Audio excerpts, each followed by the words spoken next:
Well, hello everyone. Good morning, good afternoon, good evening, wherever you are, of course. And I want to give a shout out to our friends and viewers from Australia, New Zealand, Southeast Asia right now, because many of you probably are able to watch us. And those of you who are in Europe, I know it's late nighter for you, so thank you for taking the time to do this. But if you are in North America, I know it is still a feasible time.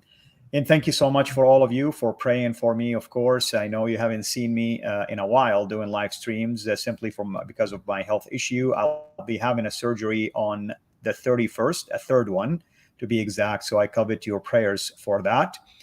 So I'm taking it easy. I'm trying to be very selective on doing these live streams. With us here today, of course, a dear brother and a regular visitor, and that's our brother Samuel Green, who always brings exciting topics to the table, and today's topic is no exception. We are going to be talking about the so-called Sahih Hadith, in other words, what we call an authentic sayings of the Prophet of Islam. And many of you, of course, if you're watching this and you are engaged in Islamic evangelism, oftentimes you are going to hear the Muslims will tell you, well, the Prophet said this and the Prophet said that. And if you bring it up to their attention sometimes, and if you even indicate, well, this is what I found in the authentic hadith, sahih, that's the Arabic word for it. If it does not suit the conversation, they may fire back and say, well, no, I don't think that hadith is actually sahih. It might be weak or it might be strange. So today we are going to talk about the top-notch classification of hadith known as sahih. And really two names come to mind usually, and that's Bukhari and Muslim. But we are going to have our brother here, again, Brother Samuel Green, to walk us through why even the Sahih Hadith, the authentic Hadith, cannot be reliable. With that in mind, I'll turn attention to our guest. Thank you so much, brother, for joining us. Hello, Al-Fadi and everyone. It's great to be with you today. Thanks for having me on your program. You're welcome, brother. So it's really an interesting topic indeed. I, as a former Muslim, grew up all the time believing in the Quran. That's wording of Allah. The Sahih Hadith is at the top of the saying of the Prophet. Not that I didn't care for the other Hadith, but when it's Hadith Sahih, it's always important. And then you have, of course, the opinions of the scholars and the Sharia and so on and so forth. And this Sahih Hadith usually is one of the top-notch sources for Sharia law. But with that in mind, please go ahead and tell us what you have in terms of refuting the reliability of such Hadith. Yeah, well, what I would like to do today is to look at a few examples of what the Sahih Hadith tell us, and just to draw out some observations as we go through these different categories, I guess you could say, of hadiths, these different observations. So what I'll do in a moment, when you're ready, I'll take people through my PowerPoint where I'll look at these different areas. And then, of course, please come in and make any comments as I'm doing that. Okay, so here we are. Are the hadith reliable? Now, the first thing I want us to think about is actually defining hadith. Because what's interesting is when you read the Quran, the word hadith is in the Quran, and the Quran describes itself as hadith. There are several references to this. So there's, Allah has sent down the best hadith, or can you produce a hadith like it? We often think of, can you produce a surah like it? But there's also, can you produce a hadith like it? And so it's just interesting to notice, first of all, when we come to this word hadith, that the Quran describes itself as a hadith. But of course, in general Muslim theology and in their experience, there is a distinction between the Quran and these other books called the Hadith, which are the Hadith which have been collected by men like Imam Bukhari and Muslim. And these books are quite big. I'll flick over to the next slide here. Here are the standard Sunni Hadiths, and you can see that there's a lot of them. There's quite a number of these books, and so you need a fair bit of time to read your way through these and to master these, and I guess that's what Islamic scholars would do.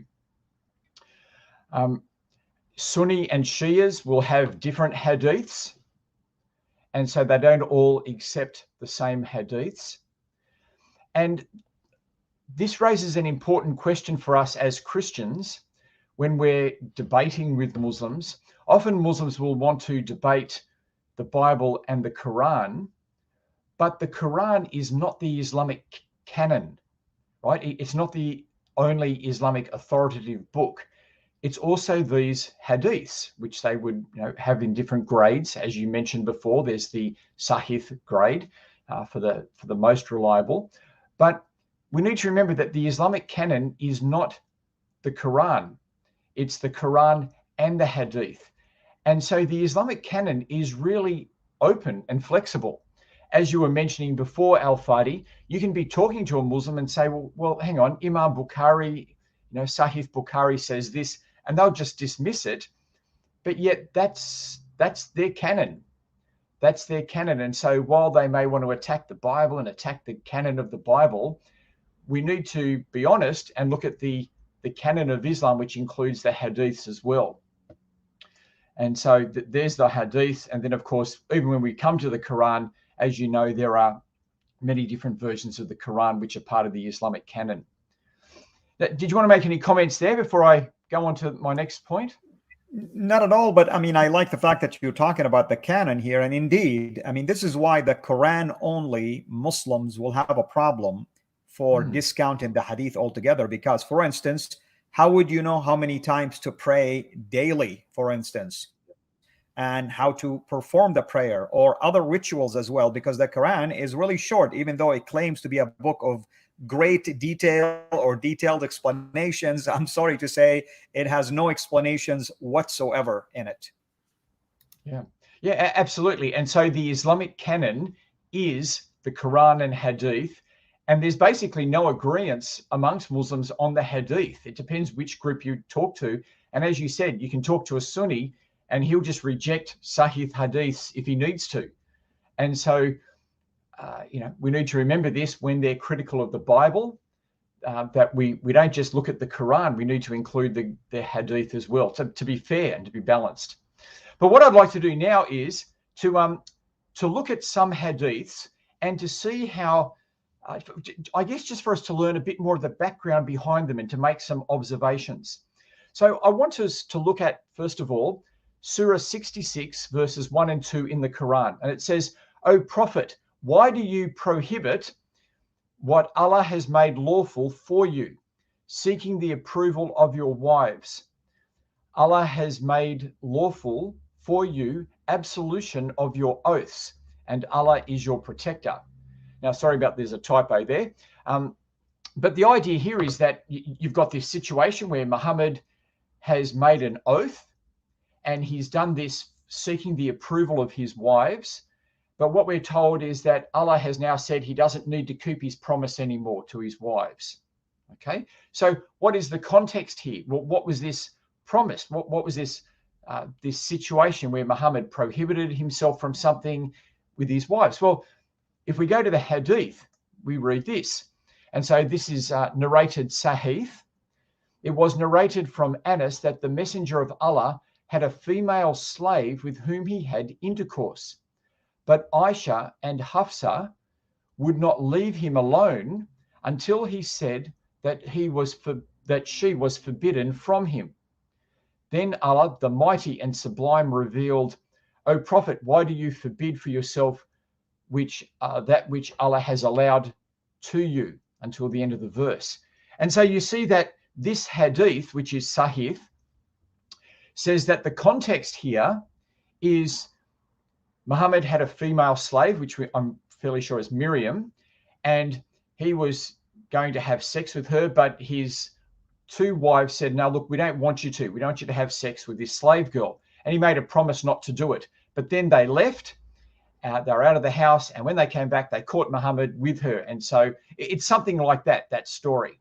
Okay, so that's one story of it. So Muhammad broke his word, but Allah has, resolved the situation and rescued the Prophet by allowing him to not have to keep his word. But if you read another Sahih hadith, it says, Aisha said that the messenger of Allah used to stay with Zayd bin Jaish and drink honey at her house. Hafsa and I agreed that if the Prophet entered upon either of us, she would say, I perceive the smell of magafar, a nasty smelling gum, on you. Have you eaten magafar?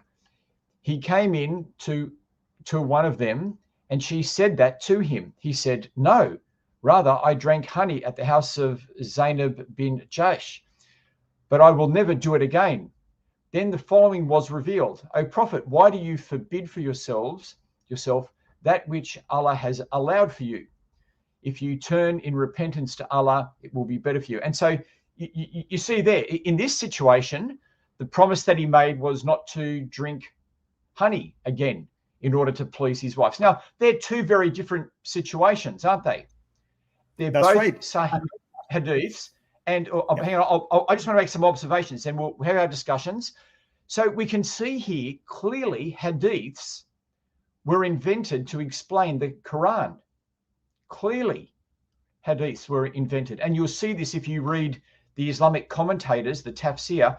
They sometimes put these different hadiths there saying, it could be this or it could be that. Now, Imam Bukhari only gives one of these hadiths, but both of them are sahih. Both are reliable. They have reliable chains for their authenticity.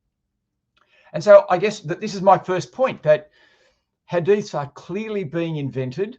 They're graded as sahih, but yet they clearly can't be both true. Do you want to make any comments? Yes, I wanted to talk. You mentioned isnad, for instance, and there is something called matn. That's the content. So the content of the hadith is what in Arabic or in the science of hadith known as matn, and the chain of narrators or narration is what it says isnad here. And it's kind of interesting, brother. You have the same verse, yet multiple reasons why it was revealed, and at the same time, both of these narrations are considered to be reliable or authentic. Now, what is so interesting, and I don't know if you're going to talk about this or not, and I don't want to jump ahead of you, but I want to just give a glimpse. There is something called the science of men, or ilm al-rijal, and that's the study of those narrators themselves, their character, were they liars or hypocrite, and the list can go on and on and on. And we know Bukhari, when he collected his own collection, he discounted a large number. I think the number was about 660,000 that he started it with, and he only settled with 7,000, with at least 3,000 at least of them are repetition.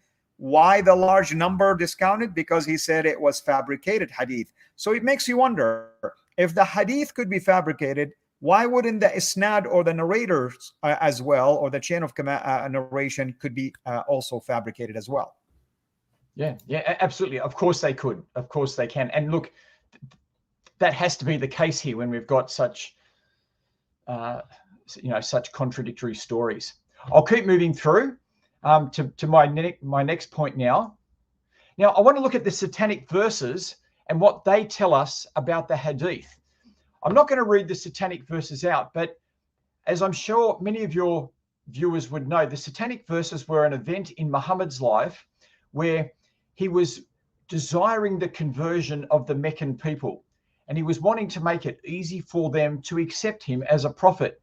And so one day we read that he was in the mosque and he was reciting, I think it was Surah 53. And as he was reciting it, he said something different. Instead of saying that the gods of Mecca weren't acceptable, now he said that their intercession was to be hoped for. And after he had done this, the unbelievers in Mecca, the Meccans who didn't accept Muhammad, they bowed in prostration and joined him in the prayer, saying, Muhammad has spoken well of our gods. And the Muslims who had gone to Ethiopia were able to come back. But then what happens is Muhammad realizes he's now compromised his monotheism. And so what we're told is that the angel Gabriel came to him and said, what have you done? What have you done? You've spoken words I didn't speak to you. And we're told that it was Satan who put these words on Muhammad's mouth. And so Gabriel corrects the Quran and so that so it's understood that these were the words of Satan. Now, I'm not going to read all this out because, as you can see, it actually goes on for a long time, this story. Okay, it goes on for a long time, and I've got it here, and this is in one of the earliest accounts by Ibn Sa'd, and it's pages. It goes for pages, that story, right? It's a long hadith, a long story. The earliest one we have is from Ibn Ishaq. And again, this is multiple pages of that story. Right. Now, right. Now, what about Imam Bukhari? So this is the #1 hadith collector in Islam. And here we have 2 different accounts from different narrators, pages and pages long, telling a story which really is not very flattering or not very honoring to Muhammad, because he's compromised his monotheism, and monotheism is the flag of Islam, right? So you've got this story which doesn't sit easy with Muslims. So here is Imam Bukhari's account, right? Remember, what was it in Ibn Ishaq and Ibn Sa'd? We're talking multiple pages, six PowerPoint slides. This is what Imam Bukhari says.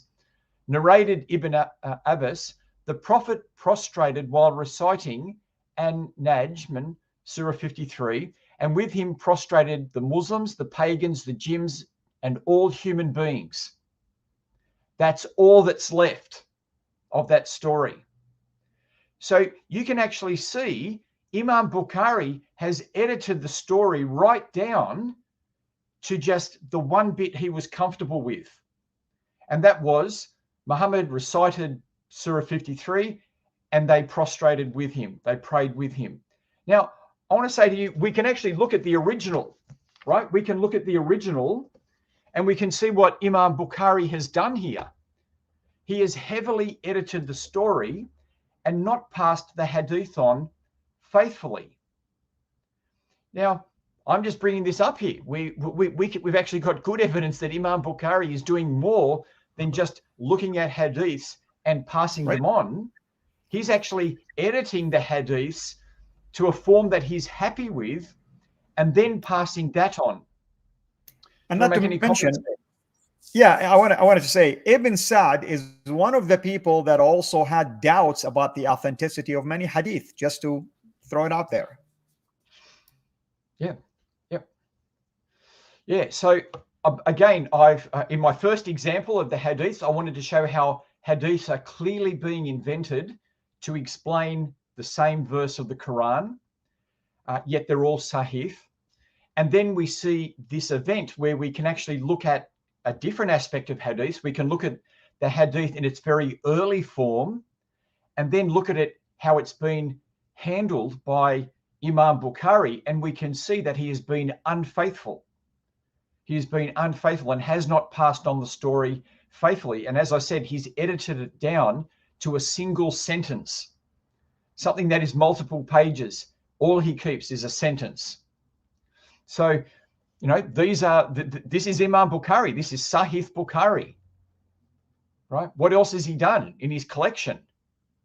We're not in a position to judge every one of his hadiths, but when we can judge them, we see that he's really modifying them to make Muhammad appear better than the earlier sources say. Now, the next example I want to give is of miracles. Now, did Muhammad do miracles? Did Muhammad do miracles? Well, according to the Quran, no. And I'm just going to spend a bit of time now going through these verses because there's so many of them, okay? They swear their strongest oaths by God that if a special sign came to them, they would believe. Say, certainly all signs are in the power of God.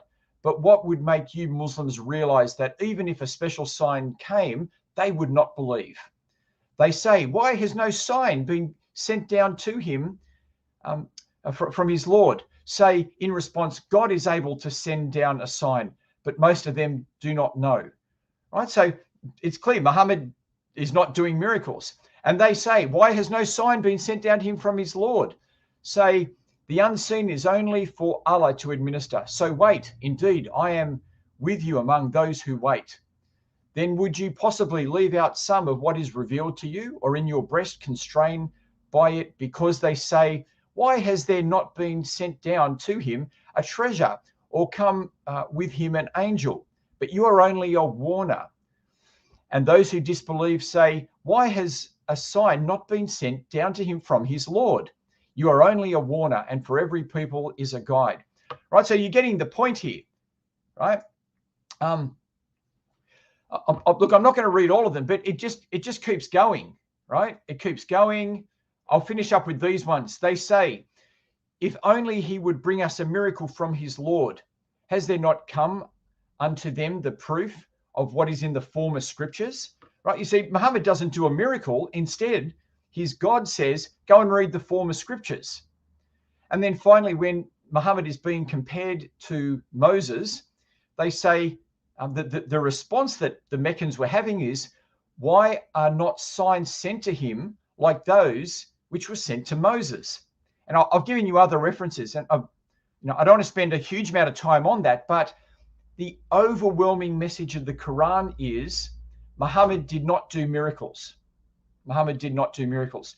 However, when you go to the Hadith, right? When you go to the Hadith, sorry, did you want to say something? I was going to say, it is interesting, brother, that the Quran actually uses Moses as an example, and yet our Muslim friends tell us that Muhammad is a prophet like unto Moses. Yes, yeah, and I need to use this verse in the next time I do Muhammad in the Bible. I don't think I used that one the last time, but I need to make sure I put it in. But listen, the Quran says, and how many references have I given you here? It's about 15 or 16 references. It is very clear that Muhammad did not have a miracle. And what it would say is that the Quran is his miracle, right? This is what it would say. The Quran is his miracle. But when you read the Hadith, the answer is yes, Muhammad did do miracles. And so there are multiple Hadiths, again in Sahih Bukhari, where Muhammad is multiplying food on all different occasions. People come to him that run out of food and he multiplies the food.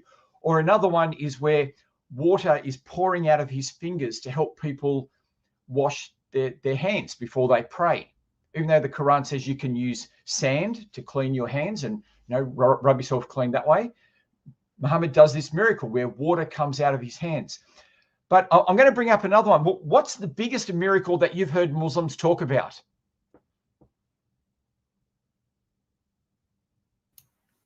Say that again. What do you think? Have you heard Muslims talk about another miracle of Muhammad, which is his big one, the big one that they often talk about? Oh, I mean, of course, the splitting of the moon. That's the splitting of the moon. Yeah, absolutely. And so I want us to look at that, right? Because this is going to show us something about the reliability of Bukhari and Muslim and all of these Sahih collectors. Okay. So the moon split. So what we've got here again in Sahih Bukhari, narrated Anas, that the Meccan people requested Allah's messenger to show them a miracle. And so he showed them the splitting of the moon. Okay, so very clear. And I haven't gone into all the other Hadith collectors, but it's Sahih that Muhammad split the moon. And they've got a verse for it in the Quran. The hour has drawn near, the moon has been split, but if they see a sign, they turn away and say, never-ending magic. Now, the thing with that verse is it doesn't actually say Muhammad did a miracle, and it's talking about the sign of the final hour. Like the topic is the final hour.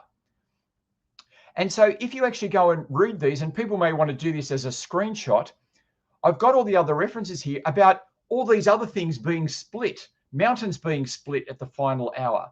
And this is just how the Quran talks about the final hour.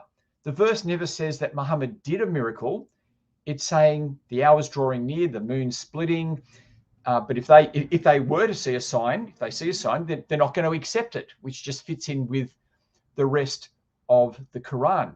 So this is the verse that's used, but there's a lot of problems with saying that this verse is about it. First of all, as I've said, it's just describing the final hour, and we see that elsewhere in these verses, which you can look at. But secondly, Islamic scholars tell us, and I'll just read this here. This is a man who's made a recent translation of the Quran. He says, many such Muslims are unaware, for example, that God spoke in the Quran about the hereafter, that is the final hour, in the past tense, around 500 times. All previous translations changed such verbs to future tense, probably to avoid sounding awkward to the reader as he or she reads about future events in the hereafter in the past tense. Marmaduke Pickthall changed them in certain instances to the present tense, which is still not accurate. And so Muslims will say, Surah 54 verse 1 is talking about the moon having been split. But if you read the Quran in Arabic, it's always talking about the future hour of the final hour in the past tense, or in the perfect tense. And so this is one of the problems. You just can't do that. But there's a bigger problem, and that is that all the verses that I just showed you before, with those verses saying Muhammad did no miracle, all of those verses come from these surahs: Surah 2, 6, 10, 11, 13, 17, 20, 21, 28, 29. And all of these surahs are chronologically after Surah 54.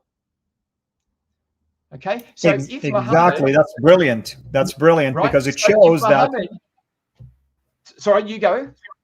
Yeah, I was going to say, I think there is a delay. I apologize. It's showing that the fact that later verses and later revelations contradict the idea that Muhammad did a miracle, then our Muslim friends have a dilemma. Either the Quran contradicts itself and someone innovated one of these passages, or it is very clear that it wasn't a miracle. And as you stated it correctly, it's always done in the past tense to talk about future things, because Allah is saying it is predetermined already that this is what's going to happen when the end comes. Yes. Yeah. And so it would be impossible for Surah 54 to actually be talking about Muhammad splitting the moon and this cosmological event, and then to have 16 verses after that, chronologically in time after that, where people say, you haven't given us a miracle, right? It just doesn't work, right? The Quran is clear that Muhammad gave no miracle. Muhammad did no miracles. Now, some observations here. Well, Muslims invented stories about Muhammad doing miracles, as they invented other stories, right? We have mass invention of these, and these hadiths are coming from the Sahaba, that they're coming from the most reliable sources, from the most reliable chains of narration. They're in Bukhari and Muslim and all of these, yet they are clearly false. And again, this is just showing that having a chain of narration actually means nothing. It means nothing, right? And these stories are being invented, and that's what we can see. Now, another one I just want to bring up with is the return of Jesus, because the return of Jesus is not actually in the Quran either. Surah 4 verse 154 is sometimes used, where it says they will not believe before his death, and they say his death refers to Jesus' death. But if you read it, it's referring to a Jew not believing in Jesus before his death. And the idea of that you need to believe in Allah before you die is actually a significant theme throughout the Quran. You need to believe before you die, and it's saying that the Jews are hostile to Jesus. They tried to crucify him, and they're not going to believe in him before they die. Like, that's what it's saying. It does not say Jesus will return. Same with Surah 43 verse 61. It says that the word is huwa, as you would know, huwa. It says huwa is a sign of the hour, of the final hour. But it doesn't say Jesus will return. It says huwa is a sign of the final hour. But when you read it, it's actually Jesus speaking, and he seems to be speaking about the word of God, or the Quran is the sign of the final hour. I'll let people follow that up more themselves, but I've read quite a number of scholars, and I've heard of 2 or 3 Islamic authors and scholars now who are just saying the return of Jesus is not in the Quran. It comes from the Hadith. And so these are other ideas that we just find, which is standard Islamic belief, but they're not in the Quran. They come from outside of the Quran, from these documents, which when we look at them, when we can test them, as I said, when we looked at the 2 hadiths describing the same event in Surah 66, clearly one of them's got to be invented, if not both. But they're both Sahih with good chains. Then when we looked at the satanic verses, we saw that we can look at the original form of the story before Imam Bukhari and see that it's a long story, many pages long. But we can see how Imam Bukhari has chopped it right down to just the bit he's comfortable with, and that he hasn't passed the story on faithfully. And then when we look at the miracles, we see the Quran is overwhelmingly clear that Muhammad did no miracles, and yet the hadiths are full of them. And all the Sahaba and the chains of narration are all saying, absolutely, guaranteed, Muhammad did a miracle. You can't have both. And so my point here is, these Sahih hadiths are not Sahih. We can't judge them by these standards of being Sahih and chains of narration and all this. We need to use other methods. I would want to suggest we need to use normal historical methods, the normal historical methods that historians use to judge things like that. Yeah. I've got one more point that I'll make just about how we use this in our evangelism, but did you want to bring up anything with what I was saying there? Yeah, I mean, I definitely concur with what you're saying. And I liked when you mentioned the fact that many of the hadith by Sahaba, the companion of Muhammad, were basically fabricated. And in fact, there is a political, cause why some hadith was fabricated, because the Umayyads invented certain hadith to attack the Shia, and then the Abbasid invented other hadith to try to solidify their caliphs and their leadership and their reign. And then you have also the idea that someone like by the name of Abu Huraira, who have basically narrated thousands upon thousands of hadith, yet this guy, according to Islamic sources, accepted Islam 3 years before the death of Muhammad. So how in the world was he able to capture all of this? Yet you have someone like Abu Bakr and Omar, who were Muhammad, according to Islamic sources, most of his career, and yet they didn't even have come close to the number of Abu Huraira narrations. Yeah. Yes. Yeah. Yeah. Yeah. So, look, I guess just to conclude, I'd like us to talk a bit about how we can use this in our evangelism. But I think what we need to do is to make sure that Muslims understand this, because I think if we seek to discredit the Quran, as we should, in terms of the different versions of the Quran and the claims that are made about it, I think that a lot of Muslims are going to be resistant to that, and they're not going to want to entertain that. And so I think it's much easier for us just to talk about the hadiths and to raise these things with the hadiths. And God willing, I hope to turn what I've just done here into a booklet that you could give someone, although of course you can just show them this video. But I think it's helpful for a Muslim to see this and to begin here with Muslims and say, look, this stuff just can't be true. And, just to open up some doubts for them, to think maybe these stories about Muhammad and all these things I've been told aren't true, and I should think again. So that's sort of how I feel that we should use this material, just to help Muslims to think again.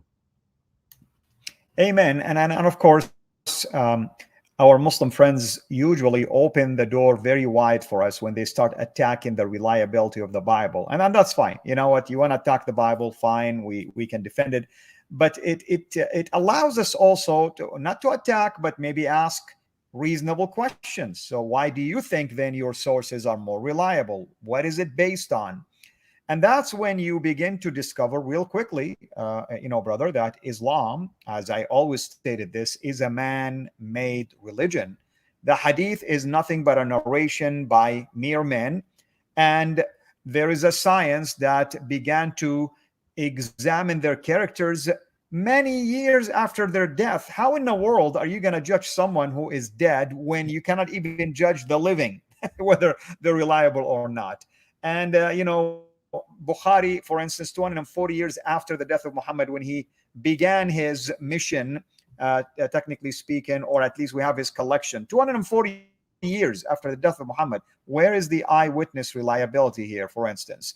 And what about the Sirah itself? 130 years by Ibn Ishaq, and then most of it is lost. And then you have Ibn Hisham 180 years later. And then you get to the Qira'at, and the Quran itself, if you're relying on memory, it shows that even the Quran does not have one specific version. You have multiple versions, and they call them 7 ahruf, whatever that means. Of course, not a single Muslim even know what that means. So all of these point to very simple thing, that you cannot rely on fable memory.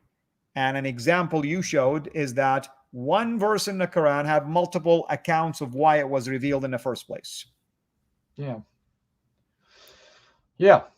absolutely. And so, one of the things I'd like to do is, if I get an opportunity to debate a Muslim again, rather than just debating the Bible versus the Quran, to actually have a debate on the Hadith. I think that would be really helpful. And I've never seen a debate between a Christian and a Muslim on the subject of Hadith before. But maybe that's an application we could get out of here today to say, let's have a debate on this and how it works. And this is your canon too. So absolutely, let's do that. Brother, let people know where they can go and find some of your material. And I assume when you develop that track, it's going to be a PDF track probably that you will have on that site. Yes. So if you can put up my next slide, please. So that's my website there. And that's the book I've written, where I look at a little bit of this today, but this is also new material that I've been developing. But God willing, when I write this booklet, it will be on this website. You'll see it under evangelistic material. But I've got a number of other booklets there that you can use, one on the preservation of the Quran, on the Trinity, the Incarnation, a whole range of things. So that's that's my website. That's wonderful. Have you used the Hadith, at least issue, in your evangelism, not necessarily debate? Have you tried that? Look, I've done it online, so just on Facebook, where I've brought up points, and the points of the facts are the facts there. So the Muslims have had to deal with that. I've mainly done things on the idea of Muhammad doing miracles. And so I've brought up those and had discussions with those. And really they have no answer because of the reasons I've just said, that the Quran talks about the future in the perfect tense. There are plenty of other descriptions about the final hour, about things getting split. And so it's talking about the final hour. And then finally, all the verses chronologically after Surah 53 are all saying Muhammad did no miracle. So, you can't deny that. And what I'm hoping, as I said, is just that it's going to make them think again. And maybe this is why you get Quran-only Muslims, because they look at the Hadith and they're trying to be honest.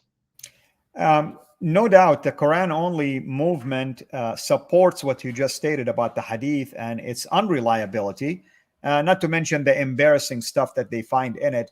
But the problem they're faced with also is that how can you now make rulings, legal rulings, and decide on prayers and things like that without the Hadith, which is part of the canon, as you stated it correctly, because the Quran itself stated that the word of Allah, or at least you have to obey Allah, the Prophet, and those who are learned. That's the religious authority. So this is where the dilemma is. This is where the conflict and the contradiction comes from. Yeah.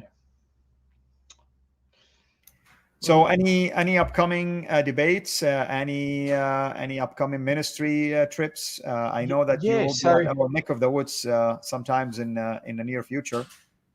yes, well, God willing, I'll be in the US in September. So I might even be able to catch up with you then. We'll see what happens. I'm still in the process of working that out. And then I've got some trips to Ethiopia coming up to help with ministries there. And then, I'm always writing things, and there's always debates which I'm organizing. And so there's a series of those coming up, but I haven't got any dates or anything yet. Wonderful, wonderful. I am hoping, brother. I mean, I cannot really guarantee anything yet, but I'm hoping when you are in the US that we will see how we can work together and do something, So let's see how that would work out. That would be great. Yeah, that's wonderful, brother. Well, again, thank you so much for spending time with us. I know it's people do not know that you're in Australia, and it's kind of cold over there right now. We're enjoying summer, basically heat, and you are going through the winter, which is, I remember when I first discovered this at school, when I was studying science and geography, it was a little bit awkward, and it's like, why? And of course, northern part of the hemisphere and the southern part of the hemisphere and all that kind of stuff. So. Yes. And also I'm down the very south of Australia. Up in the north, it's still very warm. It's a big continent. It's a massive continent. And so up the north, it's still quite warm, but I'm right down the south near, on your way to Antarctica. So it's a little cooler down here. Well, I hope one day I'll be able to make it there. In fact, I was going to go there, and then COVID hit, and that stopped all of these plans. And hopefully you guys are easing up these restrictions by now. Yep. And I understand that there has been a new election now, and not so sure how the new government will be dealing with those kind of real illnesses and sickness. Of course, we have to take it seriously, but I know Australia was under extreme lockdowns, and I hope it paid off. I hope. I mean, I don't know if it did the intended results or not. Yeah. Well, I can certainly travel now, so I'm able to do that. That's wonderful. Well, thank you so much again, brother. Okay. And thank you for everyone who joined us. Thank you for our moderator, Gedalia. Thank you for taking time out of your busy schedule to be with us. I know it is kind of really late where you're at, but we're so thankful and appreciative for your support for our ministry. And we encourage everyone, of course, to consider subscribing to our YouTube channel, Sierra International. Brother, do you have a YouTube channel yourself? Yes, so it's Engaging with Islam. If you typed in Engaging with Islam into YouTube, or you can go to my website, engagingwithislam.org, and there's a debate menu item, and you can click on that and it will take you there. And that's where all my debates and other lectures are. Wonderful. And of course, as always, we encourage you to also prayerfully consider supporting both of us. We are full-time in ministry. You can go to his website, engagingwithislam.org, and see how you can do that over there. And of course, you can also support us through Patreon and PayPal. Again, if the Lord put in your heart to do so, and we're so thankful for many of your sacrifices. Again, thank you so much. And brother, hopefully I can, we'll do another one. As always, this is probably our fourth or fifth one that we've done. And it's always interesting topics that you bring to the table. And that's why I enjoy working with you, because you are serious about ministry to Muslims, and you yourself have worked with them and you've engaged with them as well, literally in debate and other aspects. Thank you. Amen. Thank you, everyone. This is Al-Fadi, over and out.